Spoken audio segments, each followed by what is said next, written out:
اس کی ہمیں پتہ چلتا ہے تھوڑی دیر کے بعد تو وہ اسرائیل اس کی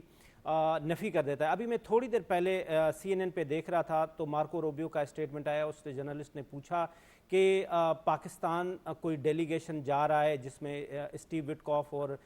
جیریڈ کشنر بھی جا رہے ہیں, تو اس نے کہا کہ یہ اسٹریٹجک ہمارا معاملات ہیں, یہ ہم ابھی شیئر نہیں کریں گے. میں سمجھتا ہوں پاکستان کا سب سے بڑا رول ہے اور پاکستان نے ہمیشہ یہ کوشش کی ہے, وہ چاہے ہندوستان کے ساتھ کنفلکٹ ہو یا افغانستان کے ساتھ کنفلکٹ ہو, پاکستان چاہتا ہے کہ ریجن میں اسٹیبلٹی نہیں ہوگی تو کوئی بھی ایک انڈیویجول ملک ترقی نہیں کر سکتا. اور وہی اسی فلسفے کو ہم نے دیکھا ہے پاکستان کے اندر, حکومت PMLN کی ہو, حکومت پیپلز پارٹی کی ہو, حکومت XYZ کی ہو, لیکن جو ہماری اسٹیٹ پالیسی ہے وہ ایک ہی رہتی ہے, وہ سیم رہتی ہے کہ ہمیں ریجن میں اسٹیبلٹی لانی ہے. ابھی ہم نے دیکھا کہ ہمارے بہت اچھے تعلقات ہیں اور ہمارے کافی MOUs بھی ہیں, ہمارے اسٹریٹجک MOUs بھی ہیں سعودی عرب کے ساتھ, اور ہمارا دوستانہ بھائیوں جیسے تعلقات ایران کے ساتھ بھی ہیں. آپ نے دیکھا پاکستان کا بہت ہی زبردست قسم کا فارن آفس کا ایک رول رہا, اور اس سارے سیناریو میں اگر کوئی ہوپ دنیا کو نظر آ رہی ہے تو وہ ایک ہی آدمی ہے جن کا نام حافظ سید عاصم منیر ہے, جو ہمارے فیلڈ مارشل ہیں. دنیا اس کی طرف دیکھ رہی ہے. ابھی میں CNN پہ دیکھ رہا تھا تو ڈونلڈ ٹرمپ صاحب کی حافظ سید عاصم منیر صاحب کے بات ہوئی ہے. یہ US آفیشلز یہ اس چیز کی ایک طرف ٹرمپ صاحب سے بات ہوئی ہے ہمارے فیلڈ مارشل کی, دوسری طرف پرائم منسٹر کی ایرانی صدر سے بات چیت ہوئی ہے. ہاں جی, دونوں طرف سے بات ہو رہی ہے, اور پاکستان اور خاص طور پہ ہمارے فیلڈ مارشل صاحب یہ کوشش کر رہے ہیں کہ جنگ سے تو دنیا تباہ ہو جائے گی. آپ دیکھیں 2 دن ہوئے ہیں, یہ میں آپ کو بتاؤں کہ مڈل ایسٹ کا کیا اشر ہو گیا. یہ جو دبئی جو بلینس آف روپیز لوگ لا کے وہاں کھڑا کر لیتے تھے, وہاں انویسٹمنٹ کرتے تھے, وہ کیا ہو گیا ان کا. ہمیں اس چیز کا ایک تو شازیہ میں کہتا ہوں ہمیشہ کہ ہمیں فخر ہونا چاہیے کہ چلے ہماری اکنامک کنڈیشن تھوڑی سی انسٹیبل ہے, تو امریکہ کی کون سی اسٹیبل ہے, لیکن ہماری ڈیفینس مضبوط ہے. کوئی بھی میلی آنکھ سے دیکھ نہیں سکتا, وہ چاہے 4 گنا ایک بڑا بدبودار ملک ہو. لیکن آپ نے دیکھا مئی میں وہ بھی اس نے اگر آئی ٹو آئی بال ٹو بال آئے تو ان کو بری طرح سے شکست ہوئی, اور اس کے بعد پھر انہوں نے کوشش کی کہ اپنی پراکسیز کے تھرو بلوچستان میں اور افغانستان کے تھرو انہوں نے کرنے کی کوشش کی. لیکن ہمیں اپنے اوپر فخر ہونا چاہیے, ہمیں اپنے اداروں کے اوپر فخر ہونا چاہیے کہ جس طرح سے ہم اس وقت بھی رول پلے کر رہے ہیں کہ اسٹیبلٹی آئے, خاص طور پہ مڈل ایسٹ میں امن ہوگا. ہمارے سب کے ساتھ بڑے تعلقات ہیں. سب سے جو بڑا ہمارا مسئلہ ہے, ہمارے جو سب سے بڑی انکم ہے پاکستان میں, وہ تو ہمارے ریمیٹنس ہیں جو $40 بلین کے قریب ہیں. اور اس میں سے بھی دیکھیں میجارٹی جو ہمارے ریمیٹنس ہیں وہ سعودی عرب سے آتے ہیں, وہ UAE سے آتے ہیں, وہ قطر سے آتے ہیں, وہ انہی مڈل ایسٹ سے آتے ہیں. تو ہمیں سب کے لیے سمپتھی ہے, ہم کسی بھی ملک کے لیے اس وقت پاکستان اگینسٹ نہیں ہے. یہ کچھ دیر پہلے وزیر اعظم صاحب کا بھی اسٹیٹمنٹ ہے کہ ہم چاہتے ہیں کہ ریجن میں اسٹیبلٹی ہو, لیکن جو دنیا میں جس طرح سے میں نے اسٹارٹ میں کہا کہ 2 لوگ ہیں, ایک نیتن یاہو اور دوسرا نریندر مودی, جن کی آئیڈیالوجی میں ہی جنگی جنون ہے. میں آخری بات یہ کہوں کہ یہ ان کے نا جس طرح سے وہ کہتا ہے کہ میں ہندوتوا لاؤں, یہ جو جیوش لوگ ہیں ان کا 3 مارچ پہ بھی کوئی ایک ایسا دن تھا جو انہوں نے اینی کاسٹ یہ جنگ شروع کرنی تھی, اور جس کی وجہ سے یہ نیتن یاہو نے سارا اسٹیپس لیے. ٹھیک ہے منور صاحب, آپ اس پہ کیا کامنٹ کریں گے؟ سر یہ جو تمام صورتحال دیکھ رہے ہیں, اور ہم بار بار یہی بات کر رہے ہیں کہ ٹرمپ صاحب کی جو ہیں وہ ہمیں بڑی کانٹروڈکشل اسٹیٹمنٹ ہمیں نظر آتی ہے. اس وقت جو انہوں نے اسٹیٹمنٹ دیا ہے, مذاکرات کی بھی ایک طرف بات کر رہے ہیں, ایک طرف وہ دھمکیاں بھی لگا رہے ہیں, ایک طرف وہ جو ہے 5 دن کا گیپ بھی دے رہے ہیں, لیکن کیا ان تمام چیزوں میں آپ کو نظر آ رہا ہے کہ اسرائیل جو ہے اس کو لوپ میں رکھا ہوا ہے, اس کی رضامندی ہے, یا صرف امریکہ اس وقت اس کا اسٹریٹجک شیلڈ بنا ہوا ہے؟ دیکھیے, جہاں تک امریکہ کا تعلق ہے اور جو کو ٹرمپ صاحب کر رہے ہیں, یہ وہ بہتر جانتے ہوں گے ان کی اسٹریٹجی کیا ہے, وہ کس طرح بدلتے رہتے ہیں. ان کے متعلق پہلے ہی جب ٹرم کے اندر وہ آئے تھے تو ان کے متعلق میں کور کرنے کے لیے گیا تھا. تقریباً 3 مہینے وہاں رہا امریکہ کے اندر. تو یہ کہا جاتا تھا ہی دا موسٹ انپریڈکٹیبل مین, اس وقت کہا گیا تھا کہ مگر جب یہ 2nd ٹرم میں آئے ہیں تو یہ نسبتاً پریڈکٹیبل رہے. مطلب ہے کہ انہوں نے کوشش کی کہ پیس کی طرف بھی جائیں. پھر اس کے بعد الٹیمیٹلی آپ نے دیکھا ہوگا غزہ بورڈ بنا جس کا پاکستان خود ممبر ہے کہ نہیں ہے, اور پاکستان خود ہمارے وزیر اعظم اور عاصم منیر بھی وہاں گئے. تو غزہ میں پیس کرنے میں کامیاب ہوئے, حالانکہ 2 سال تک وہاں پر 75,000 آدمی مرے, ساری دنیا شور مچاتی رہی, لیکن کوئی آدمی بھی امن نہیں کر سکا. روس, چین وغیرہ وغیرہ وغیرہ ان سب کا ذکر تو بہت ہے, لیکن کر کوئی نہیں سکا. تو ایک جس کو کریڈٹ جانا چاہیے وہ جانا چاہیے, ٹھیک ہے. آخرکار عاصم منیر صاحب نے یا وزیر اعظم صاحب نے ٹرمپ کی بات کو کیوں بات کرنا پسند کی ہے؟ اگر ایسا ہی ہے کہ بالکل ہی وہ ان سے بات ہی نہیں کر سکتے, یا وہ بات کریں گے تو وہ ان کو کچھ نہ کچھ تو معلوم ہوگا نا کہ وہ کس طرف جائیں گے یا کس طرف نہیں جائیں گے. تو پہلی بات تو یہ ہے کہ پاکستان نے جب یہ رول پلے کرنا شروع کیا تو آپ نے دیکھا ہوگا پاکستان نے سائملٹینیسلی ایک ہی جگہ رول پلے نہیں کیا ہے. آپ نے دیکھا 12 ملک کے جو وزراء خارجہ گئے تھے سعودی عربیہ, اور اس کا جو جوائنٹ اسٹیٹمنٹ آیا تھا وہ آپ کی نظر میں ہونا چاہیے,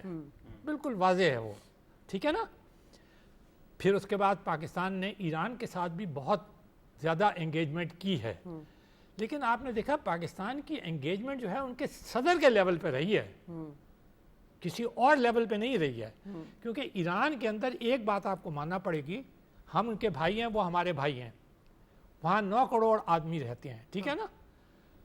ان کے ہاں 4-5 آدمی بیک وقت بول رہے ہیں, کیونکہ جیسے ہی حملہ ہوا تھا تو بڑے دکھ کی بات ہے, پاکستانیوں نے اس کا دکھ بھی بہت منایا, اور آج تک انہیں شدید رنج ہے کہ ان کی جو ٹاپ کی جو لیڈرشپ تھی وہ اس سے وہ محروم ہو گئے, ٹھیک ہے نا. تو یقینی بات ہے کوئی آدمی ایسا ہونا چاہیے جس سے کہ آپ بات کریں, ٹھیک ہے نا. تو پاکستان نے جس کو انگیج کیا ہے پہلے, بالکل صحیح کیا ہے پاکستان نے, وہ یہ کیا ہے کہ پہلے انگیج انہوں نے کیا ہے ڈونلڈ ٹرمپ کو. وجہ یہ ہے کہ امریکہ کی جو تمام لیڈرشپ ہے وہ بالکل انٹیکٹ ہے, دور ہے, اور اس سے وہ بہت ساری باتیں منوائی جا سکتی ہیں. اب ایران کیا شرطیں پیش کرتا ہے, اس نے بڑی سخت شرطیں پیش کی ہیں. میں نہیں سمجھتا کہ کوئی بھی, بہت مشکل ہے کہ ان شرطوں کے اوپر کوئی ایگری کرے گا. تو ایک بات میں ضرور کہوں گا جو انہوں نے آخر میں کہی تھی, یہ کبھی پاکستان کو نہیں بھولنا چاہیے. کسی قسم کے بھی مذاکرے کریں, کسی قسم کے بھی ٹاک شو کریں, کسی قسم کے بھی مضامین لکھیں, وہ یہ مت آپ بھولیے گا 60 لاکھ پاکستانی عرب کنٹریز میں رہتا ہے. میں صرف ایک دبئی کی مثال دیتا ہوں, میں وہاں تھا ابھی 4 دن پہلے وہاں سے واپس آیا ہوں. 7 لاکھ تو صرف دبئی میں رہتے ہیں, جبکہ خود دبئی کے جو لوگ ہیں وہ کل 18% ہیں, انڈین اور پاکستانیوں سے زیادہ. سعودی عربیہ میں 36 لاکھ کے قریب پاکستانی رہتا ہے. ایون عراق میں چلے جائیں آپ, وہاں پر بھی بہت بڑی تعداد میں. اور جیسا انہوں نے بتایا, میں اس بات کو خاص طور پہ ایمفیسائز کرنا چاہتا ہوں, آپ کی اکانومی اس وقت جو چل رہی ہے وہ آئی ایم ایف پہ نہیں چل رہی ہے, آپ کی اکانومی چل رہی ہے. آپ کے وزیر اعظم بار بار یہ بات کہتے ہیں, وہ 40 ارب ڈالر جو ہمارے بھائی, اور میں آپ کو بتا دوں, مجھے ایک بات کا دکھ ہے, میں اس لیے وہ یہاں ضرور کہوں گا, مجھے موقع ملا ہے تو, اور 2 جگہ میں نے اور بھی کہا. آپ کو پتا ہے اس میں کوئی تقریباً 5 یا 7 پاکستانی بھی شہید ہوئے ہیں اس میں, ہے نا, ملبہ گرنے سے. ان میں سے 2 پاکستانیوں کے بارے میں آیا, ایک حیدرآباد سے تعلق رکھتے ہیں, ایک خیبر پختونخوا سے. کفیل تھا وہ, ان کا کوئی غم منانے والا نہیں تھا اس قوم کے اندر. ہمیں ان کا بھی دکھ کرنا چاہیے, وہ ہمارے دوست ہیں, جب ہمارے بھائی ہیں. بالکل ایسی بات ہے. منور صاحب, جب جنگ چھڑتی ہے نا تو پھر یہ کوئی نہیں دیکھتا کہ کون پاکستانی ہے, کون سعودیہ ہے, کون قطری ہے, کون یو اے ای سے تعلق رکھتا ہے. اچھا فیض صاحب, آپ کو شامل گفتگو کرتے ہیں. سر, اس وقت آپ ٹرمپ صاحب کی موو کو کس طرح دیکھ رہے ہیں؟ کیا آپ کی ماہرانہ رائے ہے اس پہ کہ ٹرمپ صاحب جو ہے اب یہ 5 دن کا وقفہ دینے کے بعد امریکہ سے مذاکرات کی بات بھی کر رہے ہیں, لیکن کیا سفارتی اسکور بنانے کے لیے وہ بات کر رہے ہیں یا آگے کی کوئی ان کی اسٹریٹجک پلان ہے؟ دوسرا, جو امریکہ میں رد عمل آ رہا ہے, کیا اس کو بھی کام ڈاؤن کرنے کے لیے انہوں نے کہا کہ چلیے جی دیکھیں میں نے تو مذاکرات کی بھی بات کی, میں تو سفارتی طور پہ بھی آگے بڑھ رہا ہوں؟ جی شازیہ, سب سے پہلے تو بہت بہت شکریہ, آپ نے اپنے شو پہ انوائٹ کیا اور ہمارے پینلسٹ کو پینلسٹ جناب حسین صاحب اور منور صاحب کو میرا آداب سلام. ایک بہت پرانا شعر ہے, آپ سب لوگوں نے سنا ہوگا. میں اس کو, آپ نے ٹرمپ صاحب کے بارے میں پوچھا ہے کہ وہ کیا کر رہے ہیں, کس طرف دیکھ رہے ہیں. ایک بڑا پرانا شعر ہے, زبان میر سمجھے اور کلام میرزا سمجھے. یہ غالب کے بارے میں کہا تھا, زبان میر سمجھے اور کلام میرزا سمجھے, یہ اپنا کہا خود آپ سمجھے یا خدا سمجھے. تو یہ اس وقت جو ٹرمپ صاحب کی جو کم از کم واشنگٹن میں بیٹھ کے جو معاملات جس طرح سے چل رہے ہیں, دیکھیے اس وقت جو ان کا ظاہر ہے, جب ایک آپ آغاز کرتے ہیں جنگ کا, چاہے کسی بھی بڑے کام کا, تو پھر وہ جو ان انٹینڈڈ کانسیکوینسز ہوتے ہیں, جو آپ کے نتائج پھر آپ کے قابو میں نہیں رہتے. اور ایگزیکٹلی اس وقت یہی ہو رہا ہے کہ نہ صرف یہ کہ ٹرمپ صاحب کے ہاتھ سے معاملات نکل گئے ہیں, بلکہ ان کو خود سمجھ میں نہیں آ رہا کہ یہ اس طرف کس طرف لے جانا ہے. انہوں نے جو فرائیڈے کو جو الٹیمیٹم دیا تھا, وہ انتہائی ڈیسپریشن اور فرسٹریشن کی حالت میں دیا تھا کہ اسٹریٹ آف ہارمز بند ہے, سب لوگ چیخ رہے ہیں. جاپان کی جس کی 93% آئل وہاں سے پہنچتا ہے, پھر دوسرے جو ان کے تمام اتحادی ہیں, اور پھر یہاں کی جو مارکیٹس جو نیچے آ رہی تھیں, آئل بہت اوپر چلا گیا تھا. انہوں نے کہا کہ چلو ٹھیک ہے, اسٹیٹمنٹ دے دیا جائے, میں 5 دن کے لیے اس کو مؤخر کر دیتا ہوں. جیسے ہی انہوں نے, دیکھیے صبح کے 7 بج رہے تھے جب, یعنی مارکیٹس کھلنے میں ابھی 2 گھنٹے کا وقت باقی تھا, یہاں پر یہ انہوں نے ٹویٹ کیا تھا, اسٹیٹمنٹ ایشو کیا. اور وہ جیسے ہی انہوں نے اسٹیٹمنٹ ایشو کیا, نہ صرف یہ کہ جو تیل کی قیمت ہے وہ $108 سے لے کے 92-95 تک آ گئی, اور مارکیٹس بھی جو ہیں وہ اچانک اٹھنے لگیں جیسی کھلی. اس کا مطلب یہ تھا کہ وہ بہت ہی شارٹ ٹرم ان کا گول تھا, اگر آپ اس کو اس سے دیکھیں. اچھا, پھر وہ دیکھیں انہوں نے صرف کوئی, اکثر لوگ یہ سمجھے, خصوصاً پاکستان میں ہمارے, میں نے کئی چینل سے سنا, بلکہ کچھ پہ تو میں تھا موجود, تو وہ انہوں نے یہ کہا کہ شاید جنگ بندی ہو گئی ہے. یہ جنگ بندی نہیں تھی. انہوں نے یہ کہا تھا کہ صرف ہم جنہوں نے وہ جو پاور گریڈس پہ اور ڈی سیلینیشن پلانٹس پہ جو حملے کرنے کی بات کی تھی, آبلیٹریٹ کرنے کی, اس کو انہوں نے 5 دن کے لیے مؤخر کر دیا. اور یہ دیکھا کہ آپ نے ابھی بھی دونوں طرف سے شدید حملے جاری ہیں. تہران پہ ابھی بھی اسرائیل ایز وی اسپیک حملے کر رہا ہے, اور ایران نے وہاں تل ابیب پہ کافی نقصان پہنچایا ہے. بلکہ ابھی کی تو خبر یہ ہے کہ بحرین میں ایک UAE کا ایک سولجر وہ بھی جاں بحق ہوا ہے حملوں سے. تو یہ تو اس وقت جنگ پوری فل بلون اس وقت چل رہی ہے. دیکھیے جو پاکستان, ہمارے دونوں پینلسٹ نے, ہمارے جو معزز پینلسٹ ہیں, انہوں نے بڑی اچھی باتیں کی. باٹم لائن یہ ہے, دیکھیے پاکستان اس پورے معاملے میں خاموش نہیں رہ سکتا. یعنی ہمارے جو اگر نہ جائے آمد جو کہتے ہیں, نہ ہم کو آئے بننی پڑتی ہے نہ جائے, کیونکہ دونوں صورتوں میں اگر دیکھیے جنگ بڑھتی ہے تو بہت بڑا نقصان نہ صرف اس خطے کا ہوگا بلکہ ہمارا بھی بے پناہ نقصان ہوگا. اور اگر جنگ بند ہوتی ہے تو پاکستان ظاہر ہے کہ ان میں سے بہت بڑے بینیفیشریز میں سے ہوگا اگر جنگ بند ہوتی ہے جلدی. تو پاکستان نے بہت اچھا کیا, اور میں سمجھتا ہوں کہ واقعی اس وقت دیکھیے کہ یہاں بیٹھ کر جو اندازہ ہوتا ہے کہ اس وقت اگر جو لیڈرشپ جس طرح سے متانت, سنجیدگی اور مدبرانہ انداز سے معاملات کو آگے لے کے چل رہی ہے, بغیر نعرے لگائے ہوئے, بغیر پرجوش باتیں کرتے ہوئے, بہت ہی ٹھنڈے انداز سے معاملات کو لے کے دونوں طرف کے مسائل کو سمجھتے ہوئے,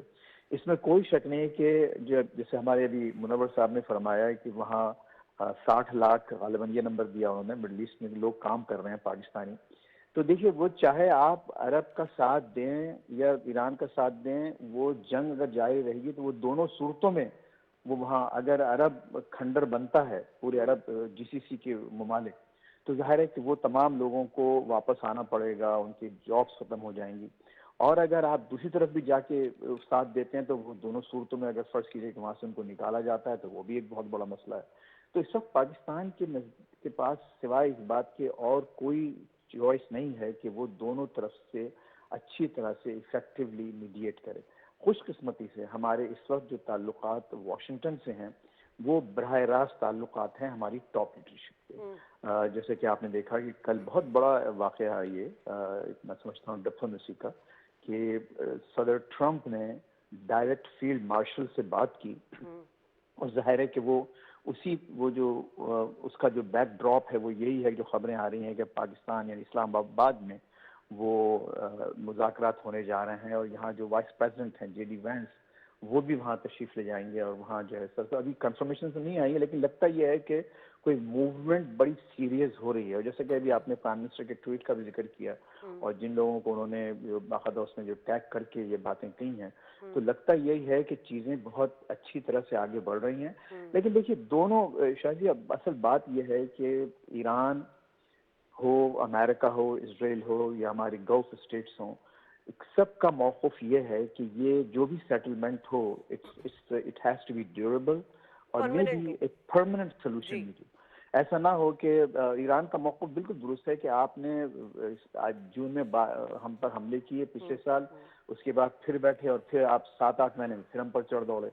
تو اب ایسا نہ ہو کہ ہم بیٹھ کے بات کریں اور پھر وہ 6 مہینے بعد آپ پھر وہی کارروائیاں شروع کر دیں. تو ایسے گارنٹرز آپ کو چاہیے اس وقت عالمی طور پر, جس میں چائنا اور رشیا اور دوسری پاورز اور خصوصاً پاکستان جیسے میڈیٹرز شامل ہوں. تو وہ جب تک کہ وہ چیز نہیں پہنچتی وہاں تک, تو میں نہیں سمجھتا کہ یہ کارروائی جو ہے, یہ مذاکرات جو ہے, وہ کوئی بہت زیادہ نتیجہ خیز انداز سے شروع ہو سکتی ہے. اچھا حسین تھے, وہ جو پیش رفت ہمیں نظر آ رہی ہے نا, وہ تو بڑی پازیٹیو نظر آ رہی ہے. اللہ کرے کہ ایسا ہی ہو. مطلب وہ جو ہمیں خدشہ تھا کہ امریکہ یا اسرائیل جو ہے وہ ڈپریشن میں یا فرسٹریشن میں کوئی ایٹامک ویپنز نہ استعمال کرنا شروع کر دے, کیونکہ اس کو نظر آ رہا ہے کہ اب ایران کی جو دفاعی صلاحیت ہے اور جو ان کی فضائی دفاعی صلاحیت ہے, ابھی جو F-35 جیٹ فائٹرز کو انہوں نے ٹارگٹ کیا, جس کے بارے میں کہا یہ جا رہا تھا کہ جدید ملٹی رول وہ اسٹیلتھ سے بنا ہوا ہے اور وہ ریڈار میں بھی نہیں آتا اور بہت انویزیبل ہو رہتا ہے, لیکن اس کو بھی جو ہے انہوں نے اپنی جو ہوم گراؤنڈ, یعنی کچھ ماہرین تو یہ کہہ رہے تھے کہ جی اس میں چین یا روس کی بھی کوئی مدد حاصل ہے, لیکن جو خبریں آئی ہیں وہ یہ کہ ایران کا کہ ہوم گراؤنڈ جو ٹیکنالوجی ہے وہ بھی بڑی ایڈوانس ہو چکی ہے, اور ہیٹ سگنیچر ہو گیا اور ان کے سیمز ہو گئے میزائلز, انہوں نے بھی ڈرونز کو, جو اسرائیلی ڈرونز کو ڈیٹیکٹ کیا ہے. یہ تمام چیزیں ایک طرف ہو گئی ہیں, لیکن دوسری طرف ہم ایران کو دیکھ رہے ہیں کہ ایران اس 6 کنڈیشن میں, جیسا کہ منور صاحب نے کہا کہ وہ بڑے سخت کنڈیشن ہے, اس پہ وہ کمپرومائز کرے گا ایران یا نہیں کرے گا, کیونکہ جب تک ایک فریق کہیں کسی طرح کوئی فلیکسیبلٹی نہیں دکھائے گا تو تمام کوششیں بیکار ہیں. دیکھیں جی, بات یہ نا کہ سب سے پہلے تو جو نیوکلیئر آپشن ہے نا, وہ تو اب ہے ہی نہیں دنیا میں. یہ تو اسرائیل کو بھی پتہ ہے کہ اگر نیوکلیئر آپشن کسی بھی ملک نے یوز کیا نا تو یہ دنیا ختم ہو جائے گی, پھر سب لوگ ہی اپنا نیوکلیئر ٹیکنالوجی یوز کریں گے. یہ بھی سب کو پتہ ہے کہ ایران کے پاس کیا کچھ نہیں ہے جس کی وجہ سے وہ نہیں آ رہے. اب دوسری بات آتے ہیں نا کہ جو وہاں پہ لیڈرشپ کی بات ہے, جو اسرائیل تھا اس کا ایک گول تھا, ایران پہ اٹیک کرنے کا صرف ایک گول تھا, وہ تھا ریجیم چینج, کہ وہ کسی بھی صورت میں رضا شاہ پہلوی کو لا کے یا XYZ کوئی کسی بھی اپنے جوش بندے کو لا کے بٹھائے. میرے اوپینین میں یہ جو ریجیم چینج نہ ہوا اس کی وجہ یہ ہے کہ ایران نے اپنی لیڈرشپ کو ڈی سینٹرلائز کیا ہوا تھا. اگر تہران تھا وہ اپنے فیصلے کر رہا تھا, قم تھا اپنے فیصلے کر رہا تھا, زائدان تھا اپنے فیصلے کر رہا تھا, مشہد تھا اپنے فیصلے, ایون چابار تھا, چابار بھی عبد المالک ریگی کے بعد وہاں انہوں نے اتنا اس کو اسٹرینتھن کیا کہ وہ وہاں ان کے جو بھانجے بھتیجے تھے انہوں نے ان کو ممبر بنایا پارلیمنٹ ہاؤس کا. مطلب بلوچ لیڈرشپ کو وہ اوپر لائے, جس کی وجہ سے ایون یہ جو فوٹس آن گراؤنڈ والی بات ہو رہی ہے یہ پاسبل اس لیے نہیں ہوا کیونکہ وہ سارے کے سارے ایک تو لوگ وہاں پراپر فیسیلیٹیٹ ہو رہے تھے, ایون چابار میں جو بلوچستان کہا جاتا ہے ایران کا, لیکن جو ڈی سینٹرلائزڈ لیڈرشپ تھی وہ اپنے حساب سے اٹیک کر رہی تھی. لیکن اب اگر آپ بات کریں گے تو وہ تو اسحاق ڈار صاحب بات کریں گے, کسی بھی ملک سے اگر بات کرنی تو عباس اراغچی صاحب بات کر رہے ہیں نا, تو وہ ایک ہی بندہ بات کریں گے جو میرے حساب سے ابھی کر رہے ہیں. لیکن ابھی جو پاکستان کا رول ہے وہ بہت امپورٹنٹ ہے کہ پاکستان ان دونوں کو فیسیلیٹیٹ کرے. امریکہ تو کسی بھی صورت میں یہ نہیں چاہتا کہ یہ جنگ آگے بڑھے, کیونکہ امریکہ خود برداشت نہیں کر سکتا. جس طرح سے فیض صاحب نے بتایا وہاں پہ امریکہ کی اپنی جو صورتحال ہے, اکنامک کنڈیشن ہے, وہ کون سی بہتر ہے. یہ جو جنگ ہے یہ جنگ تو مسلط کی گئی ہے نا, یہ تو صرف اور صرف نیتن یاہو اور وہ جو جیوش لابی ہے وہ اس نے یہ مسلط کی ہوئی ہے. لیکن تاریخ کیا لکھے گی. آج ہم اپنے بچوں کو پڑھاتے ہیں, ہم بتاتے ہیں جی تیمور لنگ نے اس طرح سے جو ہے وہ سروں کی کھوپڑیاں بنائی تھی. ہلاکو خان نے بغداد کو جب اٹیک کیا تو پورے بغداد کو آگ سے جلا دیا, خون کی نہریں بہا دی. لیکن جب ہم ایران اور اسرائیل کی وار کو اسٹڈی کریں گے آج سے 20 سال بعد, تو ہم بتائیں گے کہ ایک ہارن سائرن بجتا تھا اور یہ جو جیوس لوگ تھے یہ اسی طرح سے سرنگوں میں گھس جاتے, اور دوسری طرف ایران کے لوگ شہید ہوتے تھے. ہزاروں لوگ تہران کے روڈوں پہ کھڑے ہو کے جنازے نماز کے لیے کھڑے ہوتے تھے, اور ان کے اوپر ڈرون آتا تھا اور وہ ڈرون کو اٹیک کیسے کرتے تھے, اللہ اکبر کو نعرے. یہ ایک یقین ہے, یہ کانفیڈنس ہے, یہ ایرانی قوم کے اندر کانفیڈنس ہے کہ ہمارا اللہ ہے اور وہ ہماری مدد کرے گا, اور جس کی وجہ سے وہ کھڑے ہوئے ہیں. اچھا, اس میں کوئی شک نہیں ہے کہ ایران نے مشکل سے مشکل ٹارگٹ دیے ہیں, بیکاز ایران اس وقت وننگ سچویشن, ایران اگر لیٹا بھی ہوا ہے اور وہ اس کو کل نہیں کر پا رہا, پھر بھی ایران کی, وہ تو بادشاہ سلامت ہے نا, اس نے تو کہا تھا میں جس کو چاہوں میں اس کو جو مرضی آئے وہ کر لوں, تو وہ تو نہیں کر پا رہا. اور اس کے جس طرح سے اس کے خاص طور پہ جو مڈل ایسٹ پہ ہماری سمپتی ہے مڈل ایسٹ کے ساتھ, جس طرح سے سر نے بھی کہا, منور صاحب نے, کیونکہ ہمارے تو وہاں پہ ریسورسز ہیں, ہمارے تو وہاں پہ ریمیٹنس آ رہے ہیں, لیکن جس طرح سے ایران نے ان کو اٹیک کیا اور ان کے شیلٹر اور ان کے جو ڈروم گرائے ہیں, تو وہ تو اس وقت بالکل بخلائے ہوئے ہیں. جو اسرائیلی لابی ہے, ان کی جو تھنک ٹینک ہے, وہ چاہ رہے ہیں کہ کسی بھی صورت میں یہ جنگ ختم ہو. ایران بھی چاہ رہا ہے, ڈیفینیٹلی ایران کیسے نہیں چاہ رہا, ظاہری بات ہے اس کی ایران کے اندر اتنی شہادتیں ہو رہی ہیں. یہ تو ہم ٹی وی پہ بیٹھ کے ہم بتا رہے ہیں, آج بھی ہم اس بات پہ ہیں کہ جی ایران لڑ رہا ہے ایک مسلمان ملک, لیکن کیجولٹی کتنی ہو رہی ہے. اگر کیجولٹی جب کا کمپیریزن کریں تو ایران کی بہت کیجولٹی ہے. ایران بھی چاہتا ہے کہ یہ جنگ ختم ہو, اور پاکستان تو پہلے دن سے چاہتا ہے کہ یہ جنگ ختم ہو, اور پاکستان اس میں انشاءاللہ رول پلے کرے گا. فیض صاحب, لاسٹ سوال کا جواب دیجیے گا سر, کہ چلیں ایران چاہ رہا ہے, امریکہ بھی کہیں نہ کہیں ہمیں نظر آ رہا ہے, لیکن اسرائیل کو ہم کس طرح دیکھ رہے ہیں؟ مطلب اسرائیل تو کبھی نہیں چاہتا, اس نے تو اس جنگ کو بڑھاوا دیا ہے اور وہ مزید چاہے گا. اس کے جو کازز ہیں جس میں ہم بات کر چکے ہیں پہلے, گریٹر اسرائیل کا کانسیپٹ ہے, تمام چیزیں ہیں. کیا اسرائیل چاہے گا کہ یہ جنگ ختم ہو جائے اور ایران کی کچھ کنڈیشنز مان لی جائیں؟ دیکھیے یہ بہت بڑا فیکٹر ہے شازیہ, کیونکہ اس میں کوئی شک نہیں ہے کہ خود اسرائیل کا جو بیہیویئر ہے وہ بہت ہی ایک غیر یقینی, اس کا اور اس کی واضح ثبوت یہ ہے کہ خود مارکو روبیو نے یہ کہا کہ جی ہم نے اس لیے حملہ کیا ایران پر کیونکہ ہم اگر نہیں کرتے تو اسرائیل کر دیتا. تو اب یہی بہت بڑا سوال ہے سب کے ذہن میں کہ آج اگر فرض کیجیے مذاکرات ہوتے ہیں اور ایک باقاعدہ اگر ایک سیز فائر ہو جاتا ہے, ایک کسی نتیجے پہ پہنچتے ہیں, تو اس بات کی کیا گارنٹی ہے کہ اسرائیل پھر اپنی طرف سے کوئی حملہ نہیں کر دے گا بغیر امریکہ سے یا کسی اور ورلڈ پاور سے پوچھے بغیر. تو اگر ایسا ہو گیا تو پھر تو وہ پورا معاملہ ظاہر ہے کہ سب کچھ ڈیمالش ہو جائے گا. تو اس میں کوئی شک نہیں ہے کہ اسرائیل کا اس وقت جو لگتا یہ ہے, ان کا جو ایم یا جو مقصد ہے, جو اینڈ گیم ہے, وہ یہ کہ وہ نہیں چاہتے کہ پورے مڈل ایسٹ میں بلکہ اس سے بھی آگے کوئی بھی ملک ایسا نہ ہو جو دور دور تک ان کے لیے کوئی معمولی سا بھی خطرہ بن سکے. آپ یہ دیکھیے کہ انہوں نے نہ صرف یہ کہ اپنے ایران پر حملے جاری رکھے ہوئے ہیں بلکہ اس وقت جو لبنان کا بہت برا حال کیا ہوا ہے, وہاں باقاعدہ اپنی گراؤنڈ فورسز گھسا دی ہیں, اور پھر خود ویسٹ بینک کے معاملات اور غزہ کے معاملات, تو وہ اس وقت چاروں طرف وہ لڑ رہے ہیں. اس بات کی کوئی گارنٹی نہیں ہے کہ وہ یہ تمام معاملات سے پیچھے ہٹ کر محض جو ہے نا اسرائیل کی حد تک اپنے آپ کو محدود رکھیں گے. تو یہ ایک آپ کا اہم سوال ہے, اس کا جواب یہی ہے کہ نہیں, اس میں کوئی شک نہیں ہے کہ خود ٹرمپ بھی اس بات کی گارنٹی نہیں دے سکتے کہ اسرائیل ایسی کوئی حرکت نہیں کرے گا جس سے کہ دوبارہ جو ہے معاملہ جو ہے درہم برہم ہو جائے. اور مجھے نہیں لگتا کہ اسرائیل کا اس وقت جو گیم یہی ہے کہ وہ معاملات کو سمیٹے, بلکہ وہ یہ چاہتا ہے کہ دیکھیے ان کا تو فائدہ ہی فائدہ ہے. اگر جو آپس میں ہم جو مسلمان جو ہیں ایک دوسرے پر بامنگ ہو رہی ہے, پورا ایک طرف سے مڈل ایسٹ پورا بیٹھ رہا ہے, ساری جو اکانومیز وہاں بیٹھ جائیں گی, ایران تباہ و برباد ہو جائے گا, اور وہ اکیلا ایک بن کے ایک ایک پورے اس ریجن کا ایک پولیس مین بن کے رہے گا. اچھا اس میں دیکھیے میں اور سر فیض صاحب یہی آپ کی بات کاٹ رہی ہوں کیونکہ اتنا اہم پوائنٹ آپ نے اس وقت بتایا نا, اور یہی عرب ممالک کو اس وقت سمجھ نہیں آ رہی ہے کہ اسرائیل تو چاہ ہی یہی رہا ہے کہ مسلمان آپس میں لڑیں. لیکن دیکھیے عرب ممالک کیا کر سکتے ہیں, وہ تو حملے نہیں کر رہے نا.